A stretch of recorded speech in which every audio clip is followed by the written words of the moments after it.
All right, welcome to Getting Heard with Honesty Liller tonight, and we've got a quite an array of people here. So go ahead and take it away there, Honesty. Sure. Hi, everyone. I'm Honesty. I am a woman in long term recovery. What that means to me is I've been drug and alcohol free for almost 13 years, and I am the CEO of the McShin Foundation. And tonight we have two awesome guests. First off, really quick, that countdown made me want to think about drinking. It was like New Year's Eve. It was like 10, 9, 8. And then have you ever seen Wayne's World? I was like, camera one, camera two, camera one, camera two. It Anyway, made me think how fancy McShin's gotten last time. I know the hot pink. What is that? A bull? It made me. You know what it made me think of? It actually made me think of, because I was thinking like, that makes me think of like Krispy Kreme donuts. Obviously, when I see the neon light sign, but I was like barbecue. That's barbecue with donuts. Yeah, I know, with the bull or whatever that is. I don't even know the herd, but I don't know. Anyway, that's how this conversation is going to go. So just FYI, everyone. Okay, so dun da da da. Our guests tonight are super famous rock star Ryan Hampton is with us tonight, and his sidekick Garrett Hade is with us as well. And this is my home and my workspace and lots of other things with my beautiful butterflies behind me. And there he is. This is my son Wyatt. He likes to get into Wyatt. Yeah, he is. He was made in recovery, and I've been in recovery ever since he was made. And he gets to grow up in recovery, so he gets it. He understands it. I was just on a 12-step meeting and had my pods on Zoom, so I'm Zoom. Hey, Jordan. We were just talking about you, Jordan. So tonight we're going to have just a pretty candid conversation about a bunch of things. You know, when I asked Ryan to do this, I kind of went back to our history. I was looking through some of like our old Facebook stuff and pictures, and we've known each other for a long time. Your first Care Talks was our very first Care Talks was in New York, and I remember like how nervous you were and how you know, what a diva I was. You were such a diva. He had a binder. He had a binder, and I'm like, I did my very first talk too, and I had this tiny like Post-it or something, and he's like, Honesty. He's like, this is before like now he speaks everywhere, but this is, you know, when you're new and you're a binder and before the book.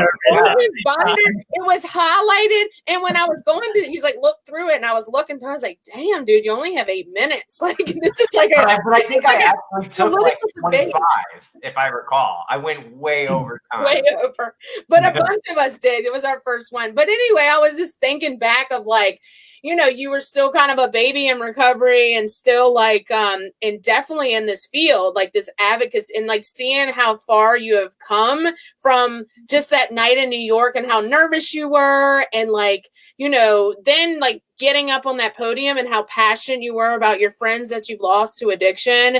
Like that is like what strives, you know, for me in my personal recovery, the advocacy piece. Because when I came through McShin, and you know, we have the big John and Carol, you know what I mean, that are big advocates. I never wanted to do this stuff. I was strictly 12-step. I respected the 12-step. I didn't want to speak up about recovery.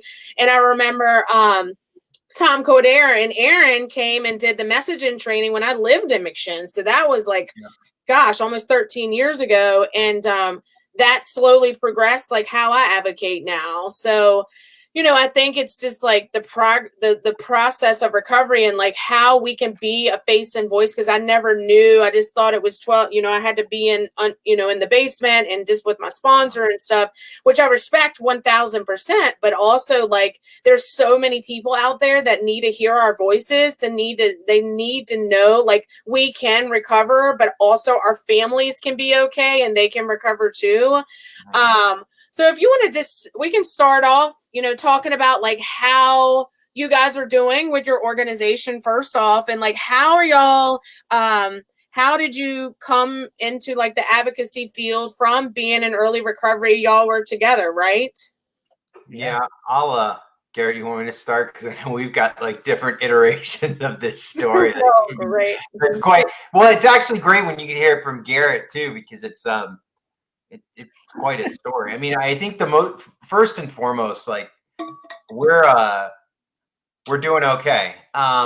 This whole COVID thing, and for everybody who's watching, we know I know how hard this is for many people, because this is something that's been particularly difficult for me personally. It's been a challenge to my personal recovery. I thought at the beginning it was going to be no sweat. I'm like, I've been practicing social distancing and self-isolation for the better part of my life. I'll be fine. I'm just gonna skate right through this. But nothing can be further from the truth. We've seen people who need help who aren't able to access help. We've seen friends lose their jobs, friends lose their businesses.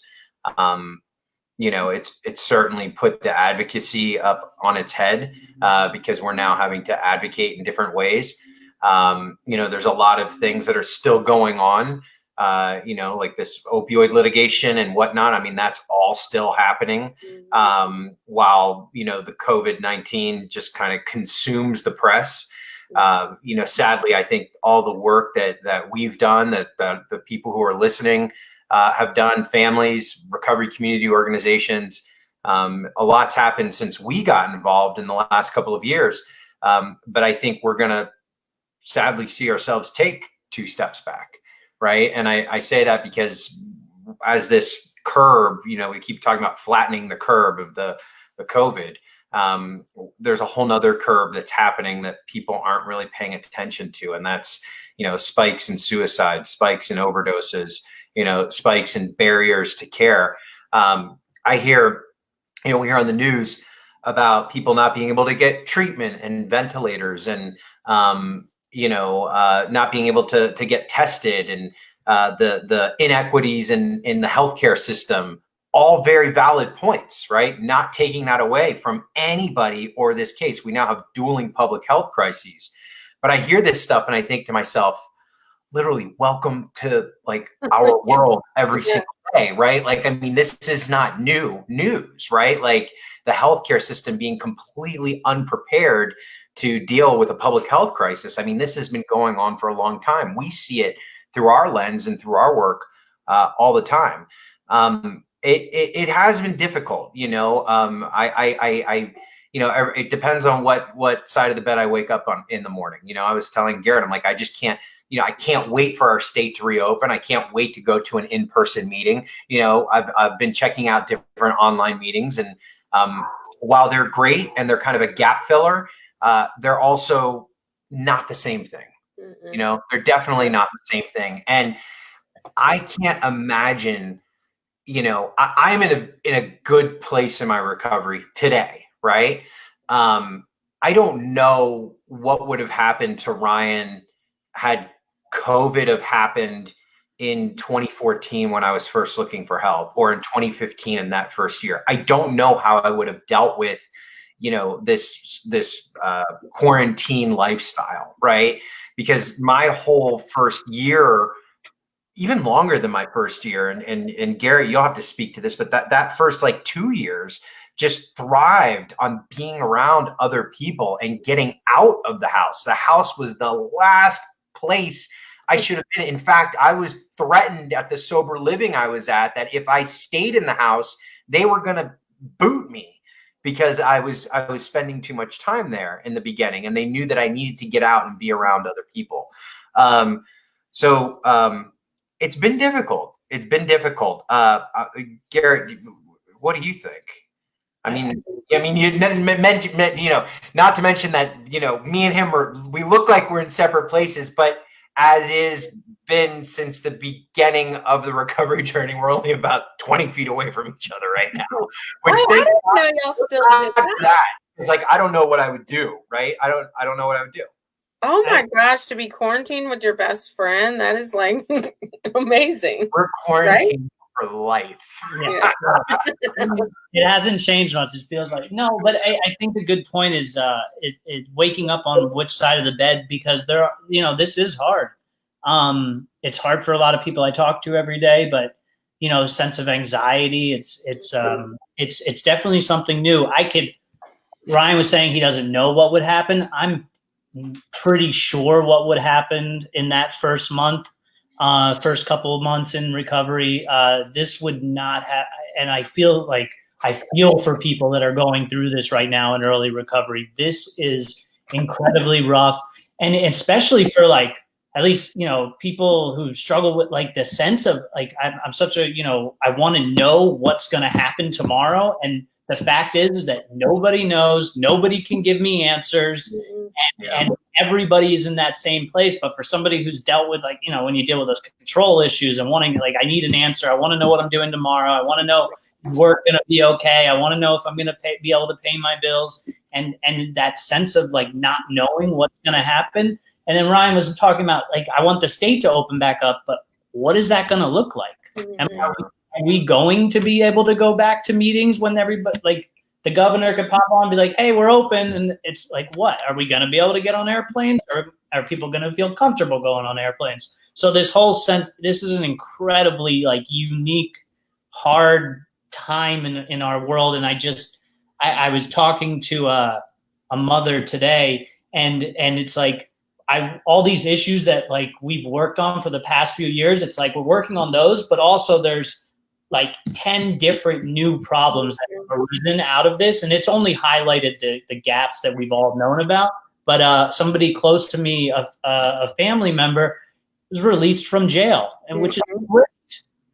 Nowhere to go once he was released from jail. And I'm happy he's out of jail, but what are you going to, like, he's like, I can't get into treatment centers. There's no housing that'll take me. They're not admitting anybody. And it's like, and I'm like, I don't know what to do. And, you know, and I'm in this world. So it's, I feel for people.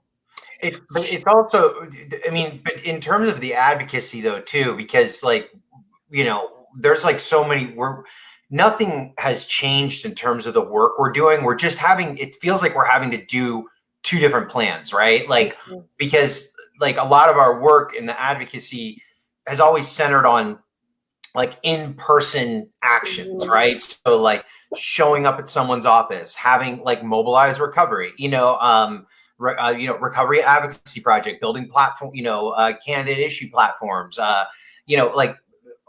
public policy meetings. Like, we're still planning all of that, but we're planning kind of this alternate plan too, for if we can't do in person, we need to do, digital or Zoom, or, build a different platform, or, or take some sort of a different action. It's been wild. It's actually added a lot of, a lot of work, which is fine, because we need to continue doing what we're doing.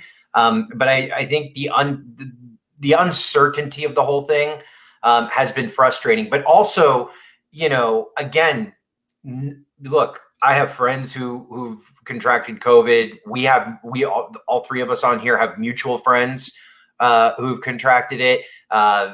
Some were in the hospital. This is a very serious thing. But we have seen, right, in the last 2 months, the federal government and the states marshal all of their resources and start to pull their stuff together to address a public health crisis. We know this can be done. We know they can find the money. We know that they can start organizing the hospitals and the municipalities and the states and a federal response, right? We're seeing them print money overnight to handle this, right? And to try and flatten that curve. Why is it that we can't get the same type of response for an issue that will continue to take as many lives, and that it is very sad the amount of lives that will die and be the lives that will be lost due to COVID? But we know that people will continue to die of overdose. We know that people will continue to die because they cannot get housing or get the on-demand services that they need for substance use disorders, right? And we know that this can be done for a fraction of the cost if it's done the right way. Why can't we do that? Well, Why can't you get that type of attention? Well, I know, because it's still that negative outlook on addiction that we suck and that we steal from your freaking backyard and Home Depot. Like, that's just the reality of the frustrating piece. And y'all are both advocates like myself, like the frustrating piece. Like I can talk and talk and talk to policymakers and to participants in our program and family members. And until it's like, I just feel like, because I've been doing this a long time, in like the past probably 4 years, really 3, it's been like humongous with y'all's help and like the national movement. And it's still like so much, but well, there's still junkies or whatever that they use. They made a choice.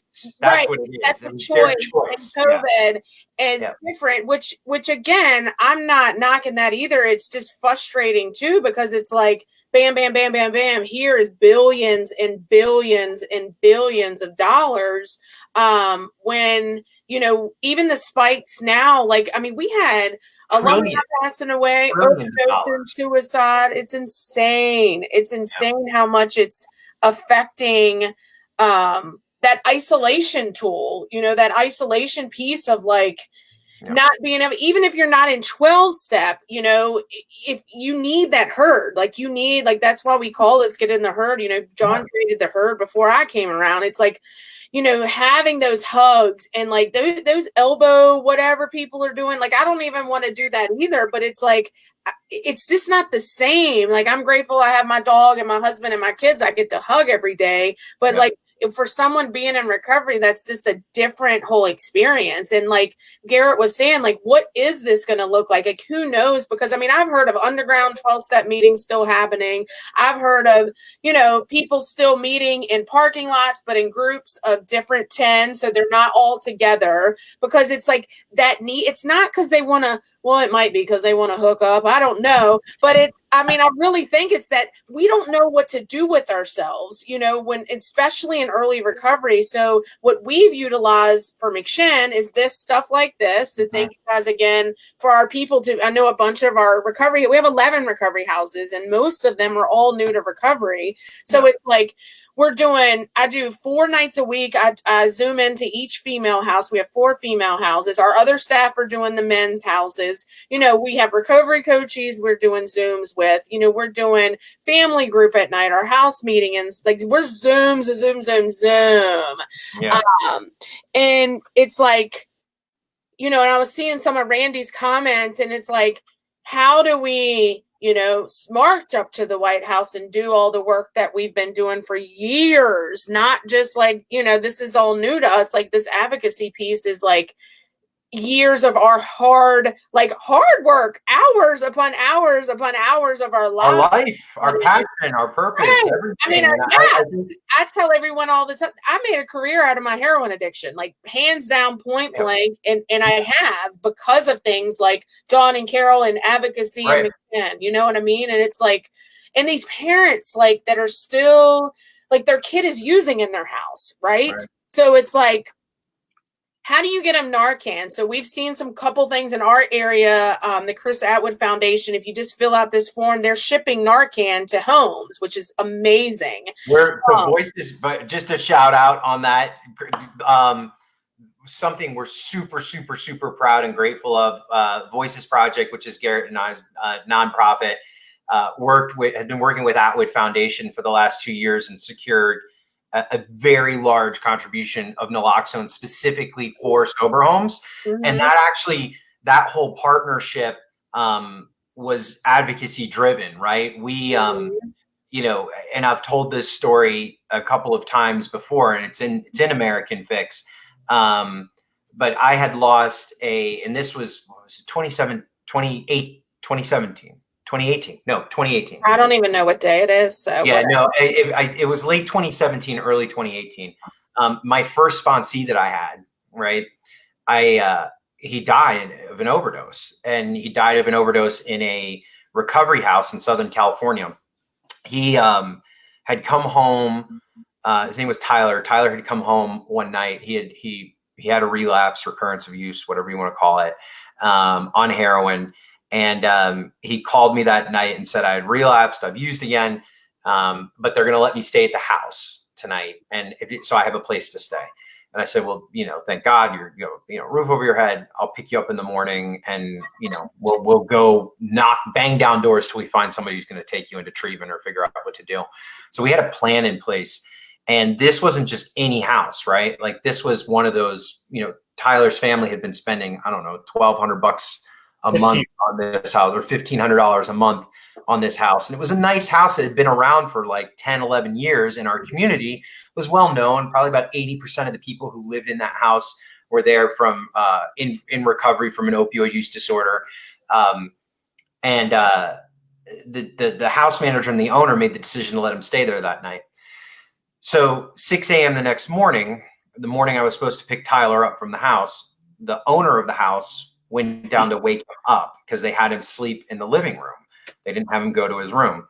And when she went down, he was blue. I mean, he was over. He was in the midst of a massive overdose. He was blue in the face. He was having shallow breathing, all the, the death rattle, the whole thing, all the telltale signs. And she went and grabbed the house manager, and they didn't know what to do, right? There was no Narcan at the house. They didn't know how to, administer rescue breathing. Nothing. They called 911, and by the time 911 showed up, the 3.5 minutes it took for 911 to get there, he died, and he was DOA when they arrived. So when I found out later that day that Tyler had passed away, obviously, for me as first sponsee dying, it was like, it was a gut punch, right? It was my first, not just my first sponsee dying, it was my first sponsee who died. Right, like very first sponsee I ever had, and he overdosed and died. So it was this while you were working with him. While I was working with him, right? Yeah. It was. It hit me. It had a huge impact on me. I wanted to know what happened, and so I went to the house to talk to the manager and the owner about what happened. Like, what's the story behind this? Because I had heard they didn't have naloxone or Narcan, and he, wasn't revived. And she told me what had happened. And I asked the question, I said, well, why is it that Tyler's family is paying this amount of money for him to stay at this house? You guys market to my entire community and all of my friends as like this amazing, safe place for people to be at who are in early recovery, specifically from opioids, heroin, prescription pills. Like, why wouldn't you have this medication, the overdose antidote, on hand? And she looked at me and she put her hand on my shoulder, and she was like, I know you're really upset, but you're starting to engineer your grief in the wrong direction. No, we didn't have naloxone. We didn't have Narcan on hand. But the real sad story here is that Tyler just didn't want to get sober enough. He didn't want it enough, obviously, as a result of him dying. Well, that was enough to, like, punch her in her face, like blow a gasket and be like, what are you talking about? And instead of doing that, though, because I was kind of on, I had some recovery principles at the time, came back home, and Garrett and I had a conversation and picked up the phone and called my friend in Missouri who runs a harm reduction group out there. And he said, look, I'm going to ship you guys a bunch of Narcan. It'll be there tomorrow. It was like, I don't know, Garrett, what was it, like 200 or 300 units of Narcan. And he's like, and I'm going to fly out there early next week. You take between now and next week, and let's go see as many of those houses in Pasadena where we were living at the time, and let's go train them all. So there's no more Tylers in your community. Let's at least get the medication there, and we'll train people. So that's getting into the solution, right? And so Garrett and I don't know, we maybe made appointments at like 15 sober livings, right, in the area. And none of them would let us talk to the residents. They were like, you can come and you can train our staff, but you can't train the residents on how to use naloxone or respond to an overdose, because we're afraid that it's going to send the wrong message. And then they didn't even want us to have the medication on the property. And it was like this aha moment for me. I was like, wow, this is a problem. Like, this is a big, big problem. On that, while our friend Chad was in town with us, on the final day of those trainings where we were super frustrated that they wouldn't let us actually talk to the community, right? Garrett, me, Chad went to our member of Congress's office, got on the phone, like literally while we were in the middle of these trainings, and we're like, we have to come down there. We have to see our member of Congress. We've got to just, we'll sit there, we'll wait. We just have to tell her what's going on. We had to wait a little bit of time, but she finally saw us. It was supposed to be a 5-minute meeting, 10-minute meeting, ended up being like an hour. She, very well-intentioned member of Congress, but didn't even really know what a sober living was, didn't know what a recovery residence was. It was clear that like she, needed an education. Sober livings were everywhere in her everywhere. Like you could have thrown a stone from her office and there would have been 10, right? She did not know what they were. And so we spent time educating her, and then we told her what happened with Tyler, and we told her what happened with the training. And she said, look, I think if you guys can pull together some expertise around this, let's write a bill, and so we took the next 6 weeks, and McShin actually helped advise on some of that bill, and Carol and John, and wrote the Ensuring Access to Quality Sober Living Act, which was HR 4684. It was also known on Capitol Hill as Tyler's Law. Went to DC, told Tyler's story, got in touch with the National Alliance of Recovery Residences. They had published standards, right? The NAR standards, which we know so much about. Those had been on the books for some time. I know sober livings have been around since the beginning of my recovery journey and multiple attempts at recovery before, but I was just like fascinated that the federal government had never published these standards or said, hey, here's how a sober living should go. And like, one of the things that you should have is Narcan on site, and people should know how to use it, and it should be acceptable, and there should be financial transparency, and like there's some rules for how this should look. I was just fascinated that like none of that existed, right? Like it was like the blind leading the blind in a sense, if you wanted to open a new sober living, where do you look to for this guidance, right? So we went to Capitol Hill, and we told Tyler's story over and over and over again. We told this story of what happened in the community when we tried to train. We talked to members of Congress, and the bill passed the Commerce Committee. It ended up passing the House of Representatives by unanimous vote. It passed the Senate with one vote against it from a member from Utah who voted against it, which I still don't understand why he would vote against this bill. And then it was brought in as part of the conference report for the Support Act, HR 6, which was the big opioid legislation of 2018. And Trump signed it into law in October of 2018. I got to go there and be there when he signed it into law. And I think back on that story, and people are like, well, how do I get involved in advocacy? How do I how do we do what you're doing? I don't want to say it's simple, but first you have to identify the problem, right? You have to be very specific about it. And that's what we did. The problem was through Tyler's story and Tyler's experience and our experience in trying to change what was happening in our community. And it led us to that piece of legislation. There was no national organization behind it. There was no money behind that bill. We raised the little bit of money we did have to go to DC. We raised from, $100 here, $500 here. I mean, I think we maybe raised $5,000-$6,000 total. We didn't have a lobbyist. It was just a couple of guys who were really ticked off at what was going on and decided to take it to their legislator and demand that something happen. And they worked with them to write a bill.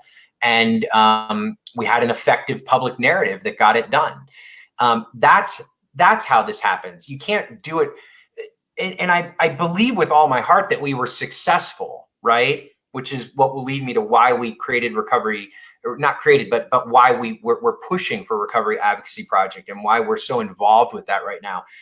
It came from the local community. We were much more effective because we weren't a lobbyist, right? We weren't a paid hired gun or a big national organization. We were constituents. We were voters. We were people who were living this every single day in the backyard of a legislator who wanted to find a solution, and they worked with us to do that. I think that that's where the recovery community and allies of the recovery community kind of get hung up on that a lot. It's like they're always looking for that national infrastructure to come together to then go and make it happen. Right. It's actually the other way around. We need that bottom up approach where people are actually identifying what's going on in their community and then taking their policymakers to task on a local level to affect systemic change. That is an organizing model that is older than me, you, Garrett, John, Carol. I mean, we're talking like, you know, pre-civil rights movement. I mean, it is local communities, people impacted, who then bring the solutions to the women power. Right. Women power. I actually, I told that story today to a mother in order to say this, because her response to me was like, I see what you guys have done. I don't know anything about public policy. I don't know about changing laws. I don't understand what Ryan's talking about half the time when it comes to legislation. I don't understand what I'm talking about half the time. No, but I always like to say this when we walked into that her office, our congresswoman's office, I didn't know what a bill was. I didn't know what 6 committees things were about to go. I was high in school. I don't understand that. And this isn't the first time. But what I did know is how angry I was. I knew the story. I knew why we were there. And I just like encourage anybody who is feeling that way and thinking that way and might not understand the committees that you had just, you know, said things went through. You don't need to understand how things work to show up and get your voice in there and get involved, because that's all I did that day. I showed up. I was angry. I said, this is wrong. They're all over your neighborhood, but we need help getting things changed. And that was it. And then the bill, you know, like Ryan said, we pulled in, you know, specialists and resources and they wrote the law based on our experience. But let me just add to that though, because it is super daunting. It is very, you know, even for me today, like I have to get myself into a headspace when I talk to, you know, pick up the phone and talk to the White House or pick up the phone and talk to my governor. I spoke to someone yesterday in my governor's office and pick up the phone and call my congressperson or take those meetings. I get intimidated easily around that. But I've also learned, and every single time has proven me right, if you are listening to this live right now, if you're involved in this at any level, not 99%, 100% certain you know more than your policymaker about this issue. You do. And that's not a knock on the policymaker. No, it's not. It's like you know more about the problem and you probably know more about the solution we should be going to. All the stuff in the middle, how we get there, that's their job, right? Their job is to help us figure out how we get there. You have to kind of build yourself up before you do this sometimes and actually realize and be gentle on yourself that you probably do know more. Right. And like John and Carol used to teach me when I was young in recovery and stuff. And I was like, I mean, John would tell me all the time, read the newspaper for years. And I would never do it. I do it now well, I don't right now because I don't get it to my house, but it comes to McShane. But like the little stuff, like how many members are in Congress and Senate, like legit. I was literally on drugs from age 12 to 26. So I never like grasped that in school. And John's so smart. So it's like, he would always like instill that. But I was like Garrett too, like in the beginning, like taking messaging training. I'm like, yeah, but I'm still an addict. I'm never going to say I'm a woman in long-term recovery, blah, blah, blah. I mean, I do obviously now, but you know, I think it took a little while. So if like you're listening and you're new, like, you know, I was scared. I was, even when I started doing like the one-on-one meetings with the delegates and the senators and everyone, like, you know, when NCADD back in the day, when we did all the White House and all this, when I was like maybe a year or two in recovery of that. And I'm like, you know, nervous and I'm like getting red faced and like all of this. And then when you start talking about your lived experience, half of them, like, even especially back then, because that was 10 some years ago, it was like, their mouths is like, just to be so honest about your personal recovery. Like, that's how I advocate. I advocate for those that, you know, are surrounded by me, by all the new participants, obviously, but also like just tell a little bit of your story and how open we are about our stories. Like, our stories are very powerful. That is what got me into advocacy, not necessarily like HR, blah, blah, blah, and all of that. Now I know all that stuff. But in the beginning, it was just being that voice, telling my story. If it was 5 minutes, Carol always told me, and I'll never forget this, Carol McDade, Queen, she said, honesty, everybody on earth puts a pant leg, one leg at a time. So that stuck with me early on in early advocacy. Like, they're just humans too. You know what I mean? So even though they get to make these decisions and stuff, sometimes great, sometimes unfortunately they get to, you know, but it's like, we're all just humans as well. So don't be intimidated or scared by them, but don't go up in there like a hood rat either. You need to be professional employees. Yeah. You know what I mean? So it's just, it takes practice, you know, it really does. I had to take, you know, some of my, you know, little bit of hood recovery out and be very elegant and professional, but be a little, I call myself like a little pit bull. Like, I'm a pink pit bull. I'm assertive and loving and caring. But if you are doing something I feel like is not right, I am going to tell you in a kind, loving way, but it is going to be assertive AF. I mean, it really is, because we also have to figure, but I think, you know, I think it's an accurate statement to say that we're all accidental advocates. I don't think that anybody gets clean or sober and steps in and is like, I'm going to be an advocate. No, you know, it's an accidental. I have yet to meet that person. And if you're out there, send me a message on Facebook, because I'd love to meet you. Like, we all get into advocacy as a result of something that went wrong, or something that maddened us, or some sort of experience and moment that woke us up and said, we need to do more, right? And I need to get involved to do more, and I need to learn. And that's how I found Tom Coderre. You know, many people don't. I mean, you asked the question earlier, how did we get involved, right? So we have the same exact story. It's Tom. We have the same exact story.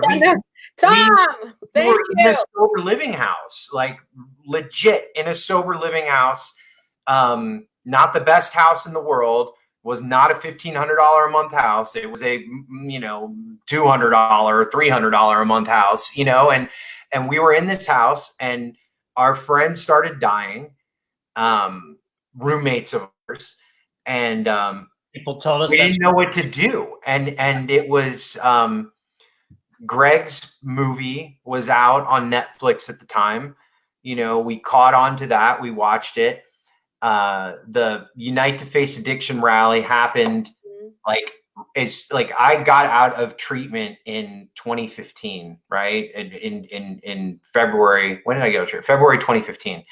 And Unite to Face Addiction, I believe, that's October of 2015, right? So it was like there was a little bit of gap, but we saw that, and I was fascinated. I was like, what is it? Like, of course, me coming from like a political background before I was an addict, right? Like, I worked in politics and all this stuff, so I understood community organizing and, you know, getting on the National Mall and marching and all that. And I saw this thing, and I was like, what is this? I was like, Garrett, what is this? Like, how do we find these people? And saw Tom and the anonymous people.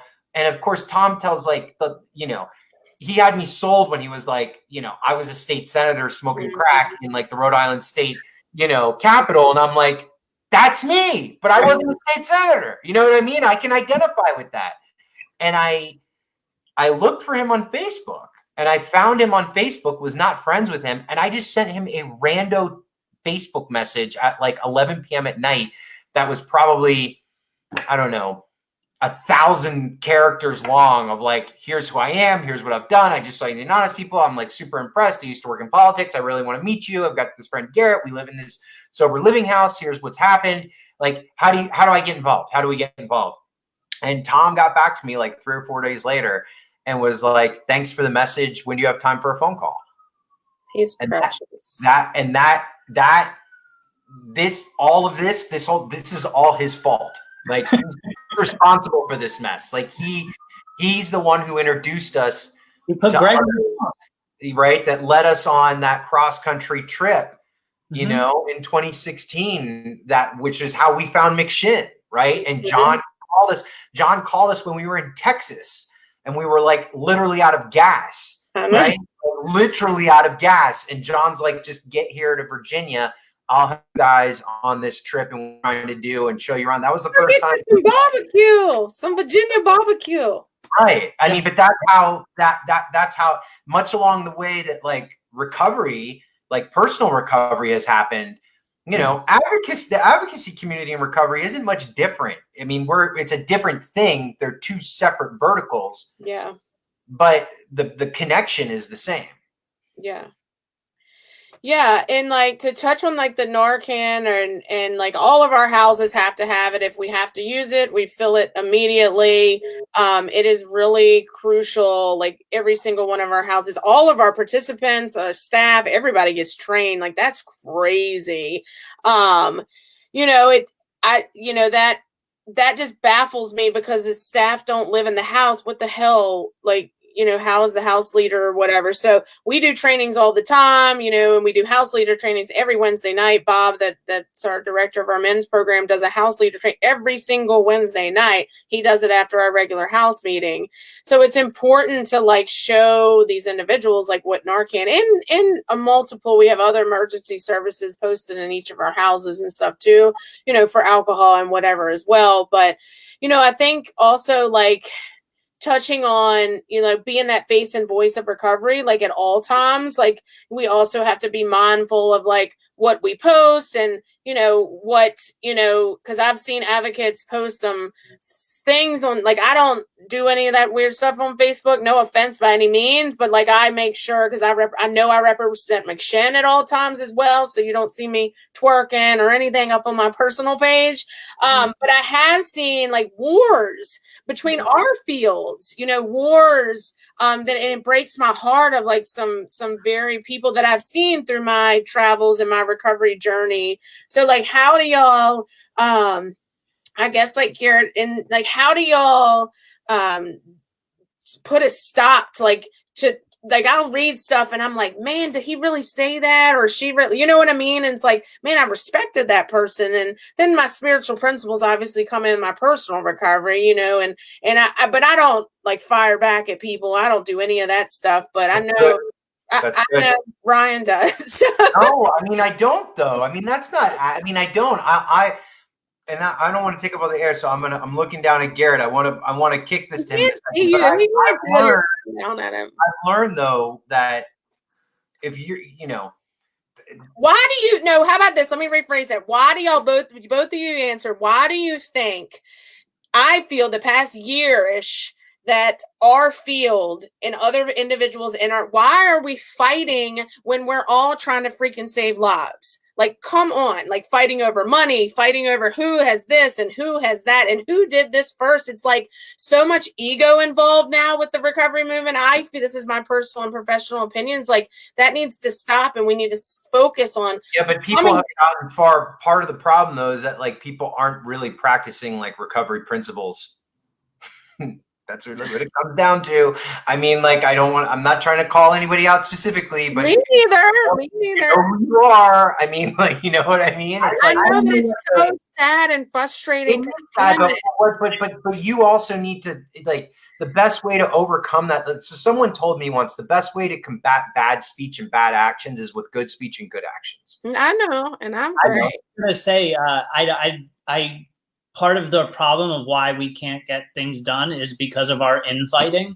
And at least I don't know this. I don't know to define the problem, but part of what we've been trying to do as a solution to that is like bringing everybody together and let's work on a few things that we do agree on. That we do agree on, but we also need to realize that, you know, sometimes because we all have the same Facebook friends or like we all kind of know the same people, you know, it doesn't serve anybody to get caught up in that, you know, those infighting moments, because while yes, maybe there's a couple hundred people that are hearing that or seeing that, or, you know, this person doesn't like this person or this organization doesn't like that organization. at the end of the day, we are not at a critical mass in terms of recovery advocacy or talking about this issue. If the numbers hold right, there's about 45 million Americans who are impacted by addiction, of which, according to federal government numbers, 23 million people who are living in long-term recovery today. We are talking to 0.000000000001.5% of them. So I would rather spend my time, right, my energy, my resources, and get exhausted over trying to talk to all those other people that aren't being talked to than fighting with that small fraction of people. Because if like we're not talking to the masses, we haven't hit that constituency of consequence, that critical mass yet. There's a whole world of people out there that need to hear about recovery. There's a whole world of people out there that need to hear about recovery advocacy. Whole world of people out there that need to hear about this recovery, community-based agenda. Do you think we ever will hit that? Absolutely, 100%. It's happening. I see it every single day. Every single day. Nothing gets me more hyped up and more excited than to see new people get engaged. Garrett and I had the opportunity to sit on a call today with a bunch of leaders. I call them leaders because that's what they are. Leaders in the state of New York, putting together a community town hall and a listening session. And every day we're on multiple Zoom calls. We're actually able to talk to them more now than we were before because everybody wants to do stuff on Zoom, and it's kind of the new cool thing. There are things happening in Minnesota, like Randy's on here, right? In different states around this country, we are seeing small pockets that are starting to grow and to snowflake, and people are hearing our message more. It's not going to happen overnight. It's not going to happen this year or next year or maybe in the next 5 years, but it's on the trajectory, and it is absolutely happening. And it's happening not just recovery, right? It's recovery, it's harm reduction, it's prevention, it's a lot of different groups that are starting to come together and find what they can work on together. What are those unifying principles that we can agree on? Because we may not all the time have the same means to get to the goal, but we all have the same end goal in mind. Yeah. And I think it's just like, I mean, I like what you said about the 0.00000. It's like, for my personal, just stuff going on in my personal life and being in here and like focusing on like the negativity, like the stuff that me and you talked about personally earlier that I disclosed to you in our other conversation was like, that was something scary for me to like actually say out loud. But I mean, I told you and my 3 best girlfriends, and it's like such a great experience to like let go and like focus on the next person. And if we're not, sane, or if we're not like focused on our recovery, I know for me, I'm useless to the chicks that I'm coaching in McShen or sponsees or whatever. And it's like, all that. That's why I've just on Facebook, I've taken it off my phone. I mean, I love Facebook, but I just had to do it because unfortunately some of it is still just so much negative out there. But I think, what some people were posting, it's like peace, man, like peace. Like I would have a rule. What do you always say Facebook's for? The devil? Dog. Doggies, looking at dogs. I know, I love Dollar. I do a lot on Facebook, but like if you're with me and you're around me, you'll see when I go on Facebook, I have zoned out like a lot of stuff on the feed, which is why I don't like many things. If I'm not liking your post, it's not because I'm not seeing it. It's because I limit my Facebook posts. I've noticed that with you. Looking at dogs. But the reason though for that, there's a really good reason for that though. And Garrett or Sean or somebody, people, if you want to go onto my page or even my personal, not as much on my personal profile, but like there's some people out there who have had some like really opinionated, not just opinionated, because I could deal with an educated opinion, but just really personal, nasty stuff to say about me. Like, I mean, about your dog? Not about my dog, about me. Say about me, not about my dog though. About me, or about Garrett, or about Sean, or about my relationship with Sean. I don't look at the comments. I don't track that stuff. I don't. Good for you. Garrett will something. He doesn't do it anymore, but he'll be like, hey, did you? And before you even get that, be like, if it has anything to, what do I tell you? If it's anything bad, I don't want to hear it. Yeah. Like, don't want to hear it. It is not even worth, like, I don't know if it's because I'm getting older or like what, and like I have kids, and like my daughter's 18, she's a senior in high school. It's like I just don't have time. Like, you know, we are literally fighting a war, and we've been fighting a war for a long time, and it's like so it's a time. We need to have more peace out there, and peace and love. And I think, you know, the stuff I've just noticed, which you've been posting, because I'm not on it as much at all anymore, but your donuts, your dog, you know, Sean, like all that happy shit that we need to be, I don't care if I cuss, but that we need to be like focused on. Like, we got to remember, like, whoever's on here, no matter what your path is or how you got on here tonight, like, if you were like us three, at least I can speak for myself, and I know y'all's story. Like, my life sucked before I walked through McShinn's store. Quite frankly, my life kind of sucked before I walked into McShinn also, and I wasn't even in McShinn. I remember you and John. Right? I like changed after we left McShinn in Chesterfield. I mean, like, that's when, like, there was like we had a white light moment after leaving Richmond. I mean, that's what happened. We didn't even go through the program. I know, it was fun, but I guess since love bomb, Debbie Rosenbaum, I love you. We created this love bomb the other night, so they dropped love bombs, so we're gonna make t-shirts. It's really cool. So we only have like 8 minutes left, and I want to just touch really quick. Do you want to talk about Mobilize Recovery and any books or anything, like stuff that's going on in your life? Garrett, why don't you talk about Mobilize a little bit? Yeah, Garrett. Mobilize all day long. Don't give away too much, though. All right, so the date. You're control. I give away the dates. Now I don't know what I'm allowed to say or not to say. Something I'm working through. It's happening. Applications are open. We're working right now to get the schedule on the presenters. It's going to be amazing. I don't know if Ryan's disclosed this yet, so I'm not going to tell you who. But we have a very big partner who's going to help us broadcasting. So if people can't come in personally to be with us those days, we are going. I know you know, probably. We are going to be able to get this out to the masses. If maybe some people are afraid to fly in August, we're going to be able to facilitate that. We encourage everyone to apply. It's going to be great. It's going to be back at the same location. We're super excited about it. We have the capacity to hold more people than we did the first year, so we're going to have a bigger crowd, and yeah. And go to mobilizerecovery.org and apply if you haven't yet. We'd love to have you involved. What else do we have going on? We got Recovery Advocacy Project, which is just like amazing, right? It's just like I like Hill's logo. Yeah, it's a dream come true. Yeah. I gotta tell you, in the last, even with going on right now with the Recovery Advocacy Project, I mean, maybe 20, 30 in the last month listening sessions that have happened from the grassroots community. All around the country. All over the country, where they're facilitating conversations. They're finding their top 2 priorities to take on for the next year. And we assist when when we're asked to, but this is all the grassroots. This is local community leaders, authentic, and organizing it. And they come back and they're like, we know our 2 major issues. We certainly know everything that everybody disagrees upon, but here are 2 issues that we can take on that every single person wants to work on. And that's happened all over the country, so it's exciting.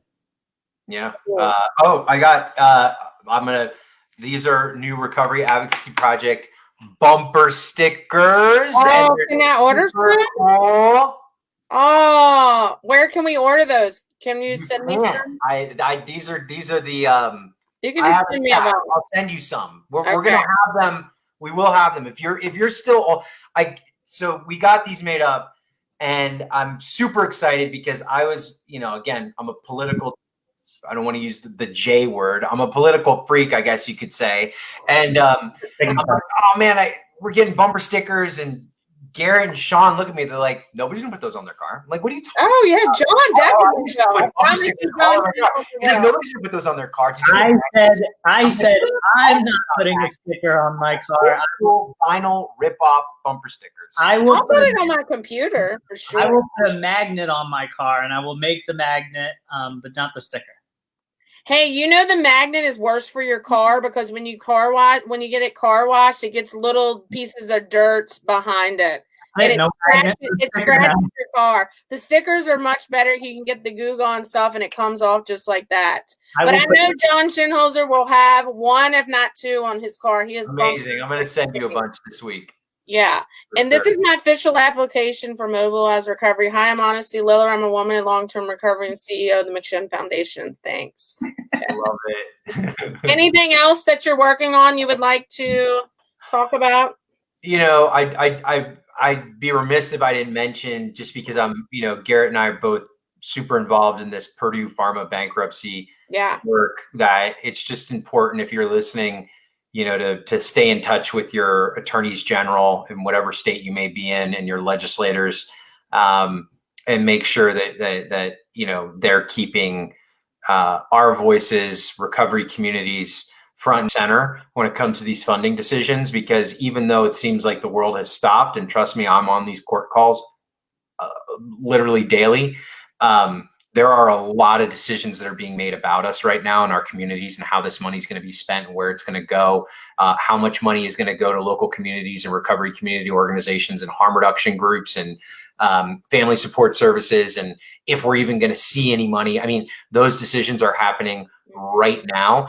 And in a way, COVID, again, incredibly all valid, very valid, everything that's happening. But the media coverage around it, the 24/7 news cycle, has given cover to some policy folks to make some decisions and go ahead and get some things kind of jammed through the pipeline without much attention. This is going to be not tobacco money, but do you really think like RCOs like McShin is going to get any of that money? Listen, I do. I mean, this is public. There's an emergency relief fund that's been put on the docket for $200 million that would be distributed amongst RCOs around the country. It will get done if people are vocal and letting their AGs know that it's there and that it's under consideration. Because right now they're not hearing from the community, that this is an important thing, because they don't really know that it's out there. I'll call him right now. All right, good. Wait, I'll call him tomorrow. Because the world does go on. Look, our fight goes on, and we have to use the tools and resources that we've got in front of us. And right now, that's the phone, that's the computer, that's the email. Letter writing is. Are we releasing a tool for people to get to their attorney general in a couple of days? Yeah, and we're gonna launch an Action Network tool for people to get to their AGs. We can post that on all of our stuff in our website under resources too. Yeah, super simple. Just a click of a button, it'll go right to your AG. We've been working. I mean, I look at it this way. A lot of us in this community, and me and Garrett in particular, we've spent the last 3 years talking about accountability with pharmaceutical companies, making sure that our community doesn't get screwed when it comes to the funding decisions, that that this money really goes to where it needs to go, which is on the ground, to victims, to families, to RCOs, to harm reduction groups, to those who are actually impacted, right? And those funding decisions need to be made on a local level by those communities. We're at like the halfway. We're at the fourth quarter right now, and we're at the 10-yard line. A little radio silent from the community, right? Like, people, they're still talking about accountability, which is important, but like, we're actually in the fourth quarter. Like, they're going to be held accountable. Now it's just a matter of how much money and where is that money going to go? Because in my opinion, if that money just goes into the way it went down for tobacco, all of this work has been for nothing. Well, not necessarily for nothing, because all of us have been, the whole point of this whole podcast or whatever this is advocacy. So I'm talking about all of the work, because this community has spent a lot of energy, I think, in talking about holding the pharmas accountable, that if we don't actually get the outcome of the money going to the right place, because we haven't been loud when we need to be loudest, which is now, right, about these funding decisions, I do feel like I have wasted some of my time and air talking about pharma. Does that make sense at all? That makes sense, but also look at all these baby advocates that you made through all I of didn't make baby advocates. you have helped. No, our voices help people, help the voiceless that are scared to death to talk about their kid that's using or their family member that has been passed away. Like, come on, like we do a lot of hard work, granted 100%, but also it's like we look behind and like see what also that we can give to that next person. And y'all's hard work for this specific thing has helped hundreds and hundreds of people. Hell yeah, we want that money in order to prevent overdoses and more deaths, obviously, but you got to give yourself, like, this is that self-esteem moment. You got to rub it in your heart because you have worked hard also to change people's lives through this big farmer lawsuit, though. Like, you've literally changed, you've given family members sense of hope that they can help someone else in the recovery community or the addiction that's using with this money. Well, So listen, you know me. I mean, and Garrett, I'm not going. I'm going into this going down with boots on. Like, we're nowhere near from done. I am loud. Garrett is loud. He's on the ad hoc committee. They don't like us very much because we don't take their what, and there's work to be done. But we could talk about this all night. So let's do this again. Yeah, totally. I think, you two are doing amazing work. We're super excited for the future that this is going to, be impactful in the positive. I truly believe I'll do all of my prayers and everything for it as well. But like advocacy in a time of like COVID is like just really taking care of ourselves and like being there for other people and giving people this technology and this world that we're living in now. And given, I know at McShin, just for the participants that are new, and I know Ryan's going to be helping, and Garrett, I hope you know this, but you're going to be helping us out with some stuff with our participants in our housing. Just to we're just trying to get as much as we can into those 11 houses because of this isolation piece. McShin is really good at like trying to fill the voids in the needs for our community, and it's just it's very impactful and it's very empowering. And y'all two are the best two to do it. And along with Sean, we're gonna have Sean, so we're excited because I love Sean. Yeah, I love Sean. I know you do, but he's precious. But thank you guys so much, and y'all can check to see if there was any questions later on. But I love you very much. All and, right. You guys stay safe. Have a good night, everybody. Bye, everyone. Bye.